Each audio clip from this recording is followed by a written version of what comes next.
Come and get it, come and get it, with Peter Russell Clark. In the city or the outback, he's Australia's brightest spark. Come and get it, come and get it, good food you love to eat. Come and get it, come and get it, and there's people you can meet. Cook a shark or make a damper, feed your ego, pack a hamper, on a farm or out at sea. Learn a recipe or three. Come and get it with Peter Russell Clark.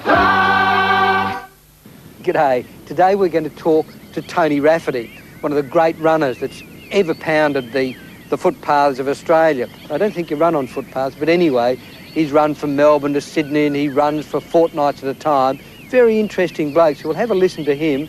Then when he's finished, we'll go back to the kitchen and cook up a potato pie. Listen to him and you'll know why. We get the minimum amount of sleep for recuperation, and that's hard to judge sometimes. So we would average an hour and a half to 2 hours, but you don't feel well.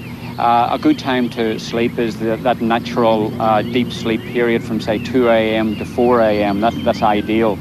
After that, you just push through your sleep, and you know, there is a price to pay sometimes for this because you do get very fatigued.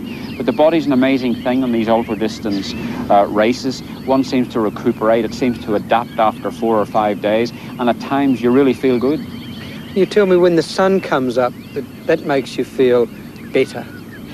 It does. There's something amazing about the energy that we get from the sun. Now, it's obviously natural for humankind to sleep during the night hours. And when that sun comes up, we seem to get this renewed energy, probably through the rest we've had through the night. And then the light coming up, we get this energy. There must be a mental thing that makes you go on, because, you know, I couldn't do it. Well, Peter, I think you're underestimating yourself. I think you could. It depends just on your attitude towards it. See, I'm in this racing. Interrupting, but my attitude is don't do it.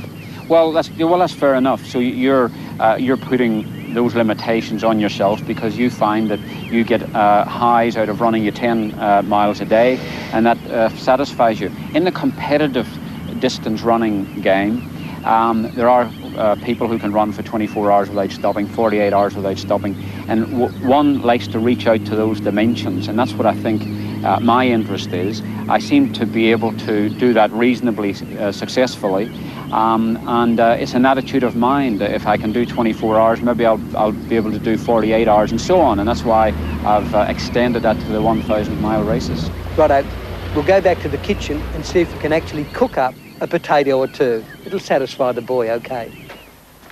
See you, mate. Yeah, terrific, eh? Tony Rafferty, really one of the greats. And as he said, he liked vegetables and a wee bit of the pratey. So I thought that I'd make a vegetable pie. Very simple to make. I've got a collection of vegetables. Vegetables are sort of colour-coded things. You know, there's greens and whites and yellows and oranges, all that sort of things, deep reds. So just select a group of colours that please you.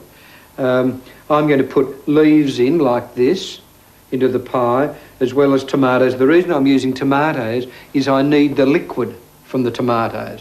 A lot of people would take the skins off. I personally don't bother. They also take the pips out and just use the flesh.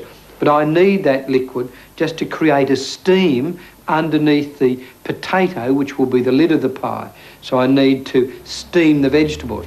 Prior to them going into the actual little bowl, I'm going to steam them anyway in one of these little steamers. I'll only do that for 10 minutes just to help soften them up. Then they'll re-steam under that potato pie. So I'll just cut all these up. So in go the leaves, tomatoes, all this, just cut it all up, and I'm sprinkling some tarragon every now and again. Not layers of it, but just to make sure it gets through all the vegetables. Righto, some lemon juice, some garlic. Now, I've mashed these potatoes like that. They're just mashed potatoes. I spread those like laying concrete, I suppose, on the top of it. Sprinkle in a bit of cheese. That now goes into the oven for about 25 minutes, and it comes out quick as a flash. Well, that's Tony Rafferty, like that.